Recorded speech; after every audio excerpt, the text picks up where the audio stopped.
군대에서 한 군목이 있었어요. 최전방에서 일하기 때문에 틈틈이 이 벌을 쳤습니다. 그래서 벌꿀을 모으게 되었는데 어느 정도 이제 꿀이 모이자 모든 군인에게 광고를 하기를 누구든지 빈 그릇을 가지고 와서 이 꿀을 받아가라 이렇게 이야기를 했습니다. 어떤 군인은 꿀을 얼마나 되겠어? 내가 가도 내가 받을 거 있겠어? 이렇게 얘기하는 사람도 있었고, 또 어떤 사람은 맛이라도 봐야지 하는 사람도 있었어요. 그래서 이제 빈 그릇을 가지고 오라고 하니까 어떤 사람은 물병을 갖고 온 사람도 있고, 어떤 사람은 종이컵을 들고 간 사람도 있고, 맛만 보면 되지 않는 사람도 있었어요. 어떤 사람은 나는 안 가겠다, 가도 안 받겠다, 이런 사람도 있었겠지요. 그런데 간 사람이 얘기하는데 꿀이 생각보다 많은 거였어요. 그런데 문제는 가지고 간 그릇만큼만 받아왔다라는 겁니다. 종이컵 갖고 온 사람은 종이컵 분량, 바켓을 가지고 온 사람은 이 바켓에 가득 담아올 수 있는 은혜를 누리게 되었다라는 거예요. 그런데 얼마 후에 항의 전화가 왔습니다. 목사님에게 얘기하는 거예요. 왜 누구는 꿀을 많이 주고 누구는 꿀을 적게 줬냐 하는 항의 전화였어요. 세상에 말이죠, 공짜로 준 것도 감지덕지한데 감사함을 모르는 이 군인들의 모습 가운데 목사님께서 이렇게 이야기를 했다고 합니다. 누가 종이컵 갖고 오라고 했냐, 빈 그릇 갖고 오라고 했지, 갖고 온 대로 준다라고 했는데 그 믿음의 분량만큼만 받을 수 있었다라고 이야기를 했다고 합니다. 사랑하는 성도님 여러분, 사람들이요 늘 자기가 받은 것, 내가 누리는 것에 감사하지 못하고 남보다 자기가 받은 것이 작으면 적게 주었다고 불평하는 것이 사람의 마음인 것 같습니다. 하나님 앞에서도 마찬가지인 것 같아요. 우리 하나님은 전능하신 분이고 우리에게 풍성하게 베풀어 주시는 분이 우리 하나님의 마음인데, 우리의 믿음의 그릇, 믿음의 분량이 작으면 작은 만큼만 받는 것 같아요. 그래서 우리 주님 앞에 나오실 때 여러분 큰 마음을 가지고 나오시기를 바랍니다. 오늘 예배당에 오실 때 여러분 기대하는 마음으로 오셨습니까? 준비된 마음으로 오셨습니까? 오늘 내가 하나님께 예배를 드리면서 내가 하나님의 은혜를 이만큼 받겠다 하는 우리가 빈 마음, 빈 심령으로 이 빈 마음을 가득 채워주세요 하는 기대하는 마음과 준비된 마음으로 오신 분들은 오늘 많은 은혜를 받고 가실 것이고, 그냥 주일인데 그냥 헐레벌떡 일어나가지고 바쁜 마음에 오신 분들, 아무런 준비가 없이 오신 분들은 어쩌면 종이컵만큼의 은혜를 받고 가실 수도 있을 것 같습니다. 근데 여러분 오늘 어쨌든 우리가 오셨으니 좀 풍성한 하나님의 은혜, 넘치는 하나님의 은혜를 받기를 원하는데요, 오늘 우리는 본문 말씀을 가지고 채워주시는 하나님의 은혜라는 제목으로 함께 은혜를 나누기를 원합니다. 첫째로 우리의 삶이 곤고할 때 우리는 하나님을 찾아야 합니다. 오늘 본문에 등장하는 한 여인이 있었어요. 근데 이 여인은 너무나 가난했습니다. 이 여인의 삶을 보니까 넉넉한 삶이 아니었던 것을 우리는 보게 돼요. 이 여인의 남편은 선지자의 제자였어요. 근데 이 남편이 죽자 이 여인이 이제 생활고를 겪게 되었습니다. 여러분, 집안에 가장이 없으니 가세가 완전히 기울어지게 되는 것은 너무나도 당연한 것 같습니다. 그러니까 이 여인이 두 아들을 살리기 위해서 열심히 나름 노력을 했지만 이 살기가 막막해지고 빚은 점점 늘어가게 되었어요. 빚을 갚아야 되는데 갚을 수 있는 능력이 없자 이제는 두 아들을 이제 빚진 사람에게 종으로 이 아들을 넘겨주어야 할 이런 처지에 이르게 되었습니다. 이 엄마의 마음이 얼마나 찢어질 듯 아팠을까요? 어떻게 해서든 이 두 아들을 지키고 싶은데 이미 이 아들을 위해서, 아들을 살리기 위해서 빚을 졌는데 이 빚 때문에 아들을 넘겨주는 그런 상황 가운데 있습니다. 살려고 발버둥을 쳤지만 더 이상 살 수 없을 것 같은 그런 곤고함과 어려움 가운데 이 여인이 빠지게 되었어요. 이때 이 여인이 엘리사를 생각하게 되었고 엘리사를 찾아가 간절하게 도움을 요청하게 되었습니다. 우리가 잘 아는 대로 이 엘리사는 북이스라엘의 선지자였어요. 북이스라엘에서는 단 한 명의 선한 왕도 나오지 않았습니다. 모두 다 하나님을 대적하고 우상 숭배에 빠졌던 그런 악한 왕들이었지요. 이스라엘 백성들이 왕을 따라서 우상을 숭배하게 되었고요. 나라는 점점 타락해져만 갔습니다. 권력층의 부패는 갈수록 심각해졌고 정의는 찾아보기가 어렵게 되었지요. 특히 하나님을 믿는 사람들, 특히 하나님의 선지자의 제자였기 때문에 더욱더 심한 박해를 받게 되었습니다. 그러다 보니 선지자의 제자들은 당연히 어려운 삶을 살 수밖에 없었던 그런 시대 가운데 있게 되었지요. 그런데 이 여인이 엘리사를 찾아가 부르짖게 된 것은 이 자신의 문제를 해결해 달라는, 이 문제를 온전히 하나님께 맡기게 된 것이었습니다. 이제 내 힘으로는 도저히 할 수 없으니 하나님께서 내 인생을 책임져 달라는 간절한 호소요, 간절한 부탁이었습니다. 1절 말씀에 보면 선지자의 제자들의 아내 중에 한 여인이 엘리사에게 부르짖어 이르되 당신의 종 나의 남편이 이미 죽었는데 당신의 종이 여호와를 경외한 줄은 당신이 아시는 바니이다. 이제 빚준 사람이 와서 나의 두 아이를 데려가 그의 종을 삼고자 하나이다 하니라고 말씀하고 있습니다. 여러분, 우리 인생 가운데도 이렇게 삶에 곤고한 때가 찾아올 때가 있다라는 것이죠. 여러분, 통장에 잔고가 없을 때가 있었던 때가 있었습니까? 주머니 사정이 녹록치 않을 때가 있었습니까? 들어오는 돈은 없는데 나가는 돈은 계속 있어서 자꾸 마이너스 어떡할까? 여러분, 이런 염려를 하신 적이 있으십니까? 이번 달 어떻게 살지? 이번 주를 어떻게 버틸까? 여러분, 고민할 때가 있었을 것 같습니다. 뭔가를 하고 싶어도 할 수 없고, 자녀가 뭔가 해달라고 하는데 해주고 싶어도 해주지 못할 때가 분명히 있었을 것 같습니다. 열심히 일해서 돈을 벌어도 이것저것 나가는 돈을 빼면 손에 쥐는 돈은 쥐꼬리만 한데 이것 또한 나가는 것이 분명히 있어서 뭔가를 할 수 없는, 그래서 참 답답하고 힘들 때가 우리의 삶 가운데 있었을 것 같습니다. 여러분, 어떻습니까? 여러분의 삶 공고하십니까? 갑자기 닥친 문제 앞에서 어려움을 당하고 있습니까? 해결책을 찾아도 해결책이 보이지 않아서 어두운 터널 가운데 내가 들어가 있는 그런 기분을 느낀 적이 있으십니까? 근데 여러분, 이럴 때일수록 우리가 해야 될 일이 있어요. 이 문제를 가지고 고민하는 것이 아니라 하나님께 가지고 나오셔야 한다라는 것입니다. 잠언 8장 17절 말씀에 보면 나를 사랑하는 자들이 나의 사랑을 입으며 나를 간절히 찾는 자가 나를 만날 것이니라 라고 말씀하고 있습니다. 우리가 하나님을 간절히 찾게 되면 하나님을 만나게 될 것입니다.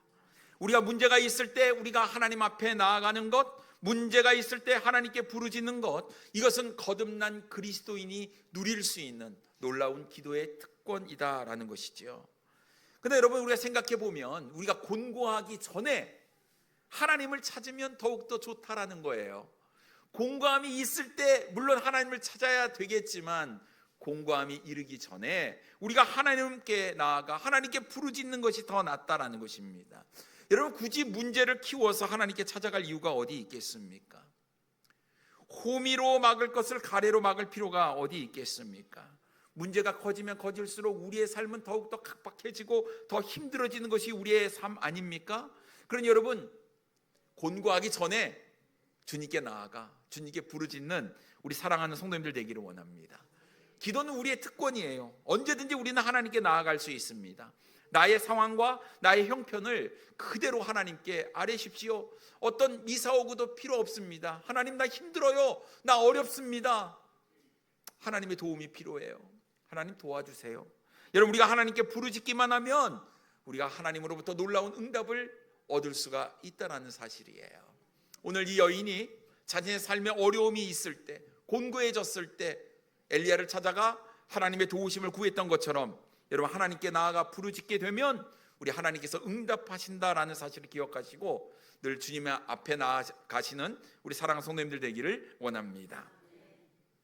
두 번째로, 하나님은 내가 가진 것으로 문제를 해결하신다는 사실입니다.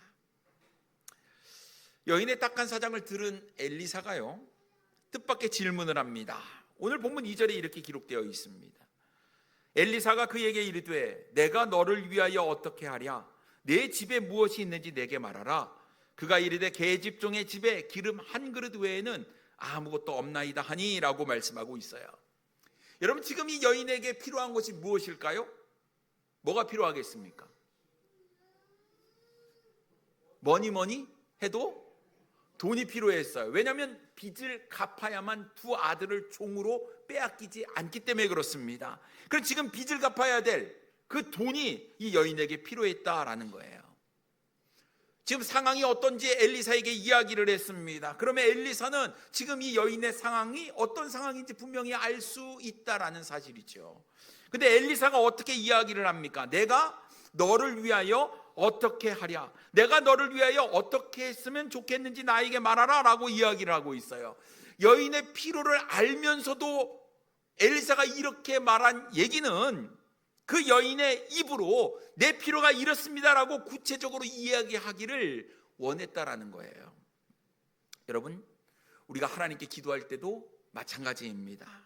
우리 하나님께서 우리의 형편과 우리의 필요를 다 알고 계시지만 우리 입술로 고백하는 그 기도, 그 기도의 말, 하나님께서 듣기를 원하신다라는 거예요. 그 얘기는 뭐냐면 하나님과 늘 우리와 함께 교제하고 싶은 이 하나님의 마음이 있다라는 거예요. 듣고 싶은 거예요. 직접 와가지고 하나님 나 이거 필요해요 라고 얘기하는 것을 우리 하나님께서 듣기를 원하신다라는 것입니다. 그래야 얻을 수가 있는 거야. 야고보서 4장 2절 말씀에 보면 너희가 얻지 못함은 구하지 아니하기 때문이요 라고 말씀하고 있어요. 여러분, 구해야 합니다. 하나님께서 우리의 형편 다 알고 계시지만 우리의 마음 있는 그대로 나와서 주님께 이야기하는 것, 그 이야기를 우리 주님께서 들으시고 우리에게 필요한 것들을 채워주시는 그 하나님, 그 하나님의 은혜가 우리의 삶 가운데 있기를 원합니다. 엘리사가 그 다음 이렇게 이야기를 합니다. 내 집에 무엇이 있는지 내게 말하라. 여인의 집에 뭐가 있겠습니까? 있는 거 다 팔아가지고 먹고 살려고 어떻게든 빚을 갚아보고 내가 이거 빚 안 지고 살려고 노력을 했지만 다 팔았던 것 같아요. 있는 게 없는 거예요. 뭐가 있습니까? 기름 한 그릇밖에 없다라고 이야기를 합니다. 여러분, 기름 한 그릇이 뭐 필요하겠습니까? 빚은 갈수록 늘어만 가고 지금 먹을 것도 없고 살 것도 없는데 밀가루라도 있어야 빵이라도 만들어 먹는 것 아니겠습니까? 겨우 기름 하나 갖고 뭐가 어떤 일을 할 수 있단 말입니까? 여러분, 여기서 그릇이라는 말은요, 히브리어의 원뜻으로 보면요, 들고 다니는 작은 병을 얘기해요. 그러니까 기름이 많지도 않은 거예요. 여러분, 식당에 가면 식탁 위에 있는 기름병, 요 조그만 그 기름병이 그의 삶의 전부였다라는 사실입니다. 그러면요, 기름 그 한 병이 있으나 마나한 것 아니겠습니까? 여인의 마음은 그랬습니다. 제가 기름 한 병이 있지만 이것 외에는 아무것도 없습니다. 없는 것과 마찬가지입니다라고 여인이 이야기를 했다라는 거예요. 그런데 엘리사는 이 여인이 가진 그 기름 한 그릇으로 놀라운 기적을 행하게 됩니다. 여러분, 생각해 보세요. 성경에 보니까 기적이 일어났던 놀라운 하나님의 표적 가운데에 사람들이 가지고 있는 것으로부터 놀라운 역사는 시작됐다라는 거예요. 엘리야 선지자가요, 사렙다 과부의 밀가루와 기름을 통해서 놀라운 기적을 일으켰습니다. 여러분, 우리 예수님께서 첫 번째 행하신 이 갈릴리 가나 혼인잔치 때에 포도주가 떨어진 거예요. 그런데 무엇으로 합니까? 그 집에 있던 항아리에 담긴 물을 가지고 최상급의 포도주를 만드셨다라는 거예요. 내가 가진 것이 비록 작고 보잘것 없지만 우리 하나님께서는 나에게 있는 그것을 가지고 놀라운 역사를 일으키신다라는 거예요. 근데 여러분, 이것이 물질뿐만 아니라 사람에게도, 우리에게도 적용이 된다라는 거예요. 하나님께서 우리의 교회의 부흥을 위해서 다른 누구를 사용하시는 것이 아니라 우리 교회 안에 있는 우리 형제자매, 우리 지체를 통해서 놀라운 역사를 일으키신다라는 사실입니다. 여러분, 내가 가진 거 별거 아닌 것 같은데요? 내가 이거 가진 것 갖고 무슨 일을 할 수가 있겠습니까? 라고 이야기를 할 수 있을지 모르겠지만 우리 하나님의 손에 들리게 된다면 아무리 보잘것없는 작은 재능과 은사라고 할지라도 하나님은 그것을 통해서 위대한 역사를 일으키신다라는 거예요. 여러분, 오병이어의 사건을 봐도 그렇지 않습니까? 해가 저물었어요. 말씀을 듣기 위해 수많은 사람들이 모였는데 하나님의 말씀을 이제 듣는데 날이 저물어 가는 겁니다. 이제 돌려보내야 되는데 이 사람들을 그냥 돌려보낼 수 없었다라는 거예요. 예수님께서는 너희들이 먹을 것을 주라 말씀하셨어요. 제자들의 머리가 복잡해지기 시작했습니다. 가진 게 없는데요? 이게 제자들의 모습 아니었습니까? 아니요, 지금 이 사람들을 먹으려면요 200데나리온의 떡이 필요해요. 우리 가진 돈도 없어요. 근데 이 상황 가운데 어디 떡을 맞추려고 해도 지금 이 날이 저물어 가고 있는데 어느 떡집에서 이 많은 남자만 5,000명, 여자와 아이들까지 하면 2만 명이 넘는 이 숫자를 어떻게 떡을 구할 수 있겠습니까? 불가능합니다 라고 이야기를 하고 있습니다. 안드레가 돌아다니더니 작은 소년이 가지고 있었던 도시락을 가지고 왔습니다. 요한복음 6장 9절에 이렇게 말씀하고 있어요. 여기 한 아이가 있어 보리떡 5개와 물고기 2마리를 가지고 있나이다. 그러나 그것이 이 많은 사람들에게 얼마나 되겠사옵나이까 라고 말씀하고 있습니다. 내가 가진 거 지금 이렇게 돌아다녀서 가지고 있는 것 가지고 왔는데 보니까 보리떡 5개와 물고기 2마리밖에 없어요.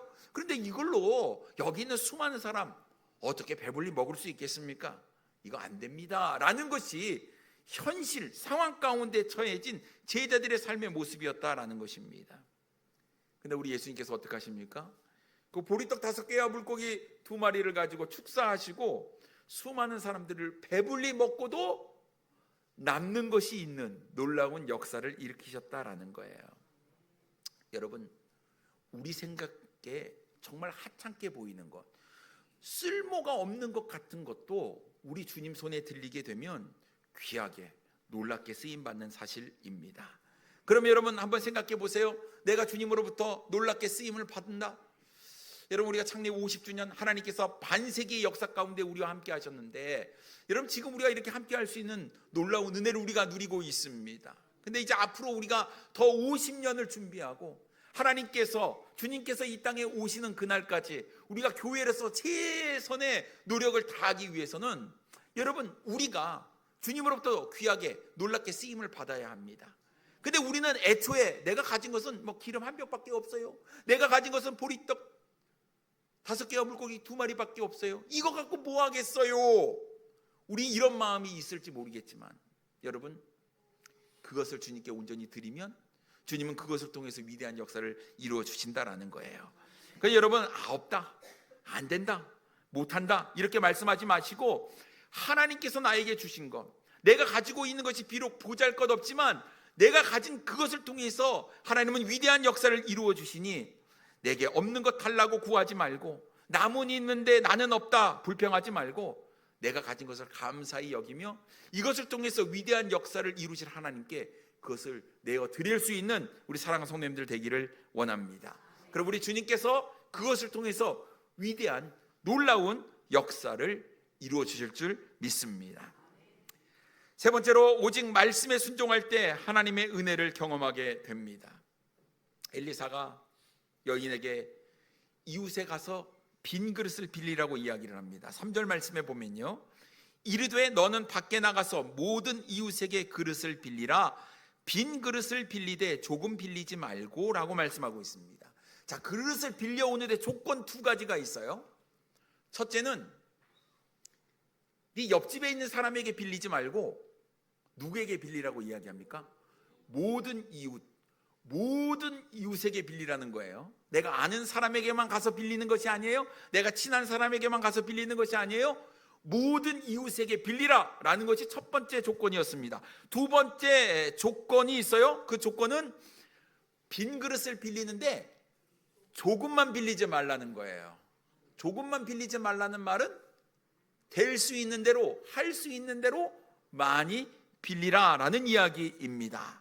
근데 여러분, 여기서 말하는 그릇은 우리 한국 성경 우리 개역 개정 성경에서는 똑같은 그릇으로 표현되어 있지만 이 히브리어를 보니까 원뜻이 다릅니다. 여기서 말하는 그릇은요, 물품이나 장비나 용기를 말하는 거예요. 다시 말해서 다른 그릇을 담을 수 있는 큰 용기, 큰 그릇을 이야기하는 겁니다. 근데 생각해 보세요.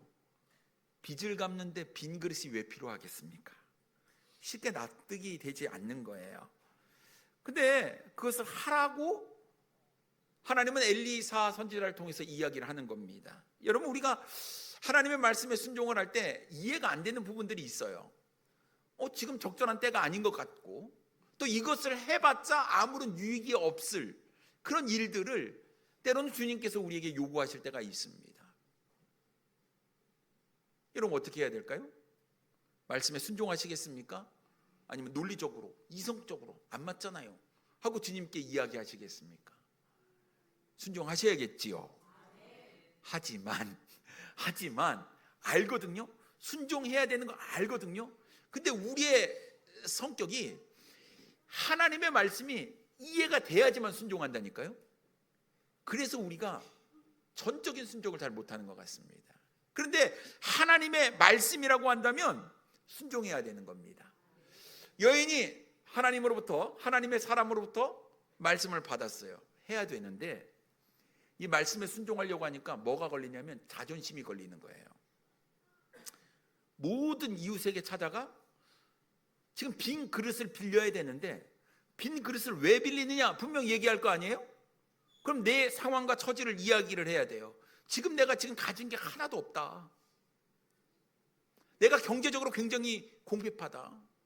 그럼 얘기할 거 아니에요. 아니, 네 남편 뭐하냐? 내 남편이 죽었다. 뭐 또 얘기를 해야 될 거 아니에요. 그리고 지금 상황이 두 아들을 지금 종으로 빼앗길 상황이다. 빚을 진 게 너무 많다. 그런데 하나님의 사람에게 이 얘기를 했더니 빈 그릇을 빌리더라. 여차 지금 내 상황에 대해서 얘기를 해줘야지 빈 그릇을 빌려줄 거 아니겠습니까? 여러분, 누구한테 가갖고 다짜고짜 그릇 내놔라 그러면 덥석 이렇게 주시는 분이 어디 있겠어요? 자기 상황과 처지를 이야기를 해야 되는 그런 여인의 상황이었습니다. 차라리 안 받고 말지 하는 마음이 들지 않겠습니까? 이 자존심이 구겨지는 것만큼 일말에 마지막까지 가지고 있었던 이 자존심마저 내려놓는 일이었다라는 거예요.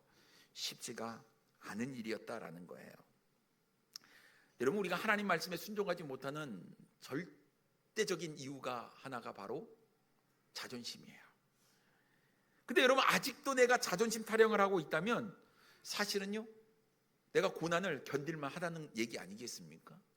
정말 어렵다 하면 지푸라기라도 잡으려는 그 마음이 있을 거예요. 지금 이 여인은 이 상황입니다. 지푸라기라도 잡아야 될 상황이요. 해결할 수 없는 위기 가운데 자존심이 뭐가 필요하겠습니까? 내 자녀가 지금 종으로 팔려갈 건데 자존심이 뭐가 중요하겠습니까? 내 지금 생명이 위급한데 자존심이 뭐가 중요하겠습니까? 이 자존심 깨트려야 하나님의 은혜가 나에게 주어지는 거예요. 그래서 여러분, 진정한 순종은요, 나의 자존심까지도 십자가에 못 박는 겁니다. 내 자아를 십자가에 못 박아 죽이는 것, 이것이 우리에게 필요해요. 이런 우리의 마음이 있어야 하나님의 풍성한 은혜가 우리의 삶 가운데 있다라는 것이죠. 여인이 어떻게 했을까요? 엘리사의 말대로 했어요. 모든 이웃집마다 가서 자신의 상황을 이야기하고 자신이 빌릴 수 있는 모든 그릇을 다 빌렸습니다. 엘리사가 여인에게 두 아들과 함께 들어가서 빌려온 그릇에 기름을 부으라고 이야기를 했어요. 4절 말씀에 보면 너는 내 두 아들과 함께 들어가서 문을 닫고 그 모든 그릇에 기름을 부어서 차는 대로 옮겨 놓으라 하니라 라고 말씀하고 있습니다. 여러분, 그릇을 빌려오는데 조금만 빌리지 말라 하신 이유가 분명히 기록되어 있어요. 이 기름을 부어서 채워주시는 하나님의 놀라운 은혜가 있겠다라는 것을 이 여인이 알게 되었습니다. 빌려온 그릇만큼 기름을 채울 수 있고 그 채워진 그 기름이 자신에게 놀라운 은혜와 축복으로 올 것을 여인이 알았어요. 그제서야 깨닫게 되는 것이죠. 우리는 항상 지나고 놓으면 요거 하나님의 은혜였네 하잖아요. 그런 경험이 있는데도 불구하고 또 따지고 또 따지는 우리의 마음이 있어요. 근데 여러분, 그런 경험이 있기에 이제는 주님께서 뭐라고 하시든지 내가 그 말씀에 순종하겠습니다라는 우리 성도님들 되기를 원합니다.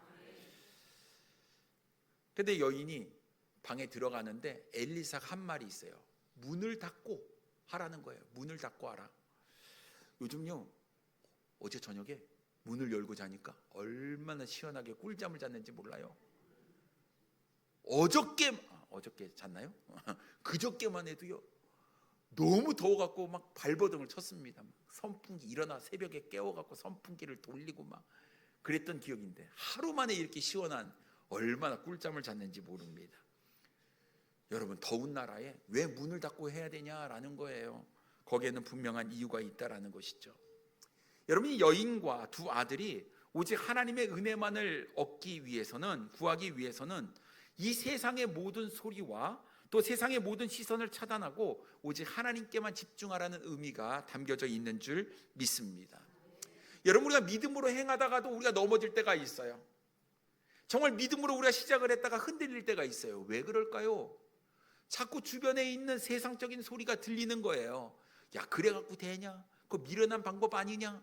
여러 가지 이야기가 들려요. 근데 우리가 참 귀가 얇아요.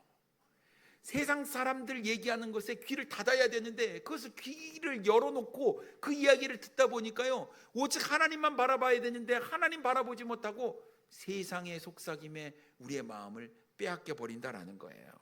그래서 세상을 보거나 세상의 소리를 듣게 되면 주님께 집중하지 못하기 때문에 엘리사는 문 닫고 그 일을 행하라 라고 말씀하신 겁니다. 여러분, 베드로가 거친 풍랑 가운데 주님을 바라보고 물 위를 걸어갔습니다. 세상에서 물 위를 걸은 첫 번째이자 마지막 사람이 되었지요. 근데 그 베드로가 물 위를 걸어갔는데 왜 물에 빠지게 되었을까요? 주님 끝까지 바라보지 못하고 파도, 환경 바라봤을 때 넘어질 수밖에 없었다라는 거예요. 여러분, 우리가 하나님의 은혜를 입으려면 세상적인 환경 가운데에서 빠져나와야 해요. 문제만 보면 문제에 억눌리게 됩니다. 문제만 보면 문제밖에 보이지 않는 거예요. 문제만 생각하면 문제에 휘둘리게 됩니다. 끊어야 돼요. 그러니까 문을 닫고 보니 방 안에 뭐만 있어요? 빈 그릇만 딱 있는 거예요. 그리고 그렇게 하라고 행했던, 말했던 엘리사도 방이 없습니다. 방 안에는 두 아들과 이 여인만 있는 거예요. 그리고 빈 그릇. 이제 이 여인이 해야 될 일은 한 가지입니다. 자신이 가지고 있었던 조그만 그 빈 병에 담긴 기름을, 빈 그릇마다 붓는 거였어요. 그리고 그것이 차면 그것을 옮겨 놓는 일을 이제 아들이 해야만 하는 일입니다. 보는 사람 없어요. 이제 하나님 앞에 독대하고 있습니다. 뭐 이거 부어봤자 이런 마음으로 했겠어요? 간절한 마음으로 기름을 붓기 시작했는데 끊이지 않게 나오는 놀라운 역사가 눈앞에 펼쳐지는 거예요. 어떻게 이런 일이 있을 수가 있느냐는 거죠. 한 그릇이 채워지면 그것을 옮겨놓고 또 기름을 붓는데 그 붓는 그릇마다 가득가득 채워지는 하나님의 놀라운 은혜가 있었다라는 거예요. 그들이 빌려온 빈 그릇 다 채워졌어요. 더 담을 수 있는 그릇이 없게 됐습니다. 그러자 그 기름이 그쳤다고 성경은 이야기합니다. 6절 말씀에 보면 그릇에 다 찬지라 여인이 아들에게 이르되 또 그릇을 내게로 가져오라 하니 아들이 이르되 다른 그릇이 없나이다 하니 기름이 곧 그쳤더라라고 말씀합니다. 사랑하는 성도님 여러분, 하나님의 은혜를 누리기를 원하십니까? 당장 세상과 연결된 문을 닫으십시오. 더 이상 세상의 소리에 귀 기울이지 마시고 세상의 어떤 방법이나 어떤 소문에 마음 혹하지 마시고 하나님께서 나에게 어떤 말씀 하시는지 그 주님의 말씀에만 귀를 기울이시기 바랍니다. 그리고 하나님께서 나에게 어떤 말씀을 하시든지 내가 그 말씀을 이해하지 못했을지라도 하나님의 말씀이기에 순종하시는 우리 성도님들 되기를 원합니다. 조금 빌리지 말라고 많이 빌리라고 하면 여러분 많이 빌리세요. 이것 갖고 뭐 하지 마시고 많이 빌리세요. 최선을 다하시기 바랍니다. 하나님께서 우리에게 주시는 은혜는 끝이 없는데 끝없이 부어주시는 놀라운 그 기름처럼 하나님께서는 우리에게 은혜를 끝없이 부어주시는데 무한정 주시는데 우리가 입을 크게 벌리면 다 벌린 만큼 채워주시는 분이 우리 하나님이신데 여러분 우리가 믿음이 작아서 조금 빌리면 조금의 은혜밖에 누리지 못한다는 사실을 기억하시기 바랍니다. 7절 말씀에 보면 그 여인이 하나님의 사람에게 나아가서 말하니 그가 이르되 너는 가서 기름을 팔아 빚을 갚고 남은 것으로 너와 내 두 아들이 생활하라 하였더라 라고 말씀하고 있습니다. 여러분 하나님은 빚을 갚을 수 있는 정도의 은혜만 주신 게 아니었어요. 빚을 갚고도 남는 것이 있는 은혜, 남는 은혜 주님께서 주신 거예요. 그 남는 것을 어떻게 하라고요? 앞으로 너 그것 가지고 생활하라. 우리 하나님 째짜신 분 아닙니다. 넉넉히 풍성히 주시는 우리 하나님이세요. 앞으로 두 아들과 걱정 없이 생활할 수 있는 넉넉한 은혜를 베풀어 주셨다라는 사실입니다. 사랑하는 성도 여러분, 우리는 하나님께서 주시는 놀랍고 넘치는 풍성한 은혜를 우리는 받아야 될 줄 믿습니다. 여인은 이 기적을 통해서 깨달은 게 있어요. 지금 내 눈앞에 펼쳐진 문제가 어떤 문제일지라도 문제를 생각하는 것이 아니라 이 문제를 해결해 주시는 하나님만 바라봐야겠다라는 것을 이 여인이 깨달았다라는 거예요. 하나님은 나의 아버지 되시고 나를 먹이시고 나를 입히시고 나를 돌보아 주시는 분이다.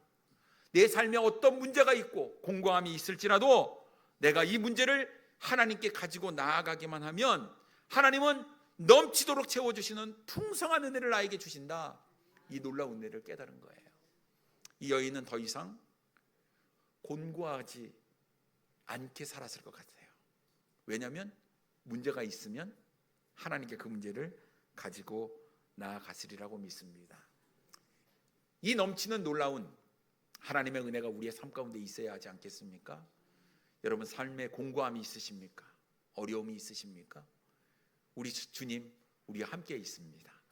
우리 주님께 부르짖으면 주님께서 넘치는 은혜를 주신대요. 그러니 여러분 불평과 불명, 걱정과 염려하지 마시고 주님 앞에 믿음으로 나아가십시다. 주님 말씀 주시면 그 말씀 붙잡고 내가 이왕이면 모든 이웃, 모든 그릇 다 빌리겠다 이런 마음으로 여러분 그 말씀에 순종하시면 넘치는 주님의 은혜가 우리의 삶 가운데 있으리라고 믿습니다. 여러분 믿음으로 승리하시고 채워주시는 하나님의 은혜로 살아가시는 우리 성도님들 되기를 원합니다. 기도하겠습니다.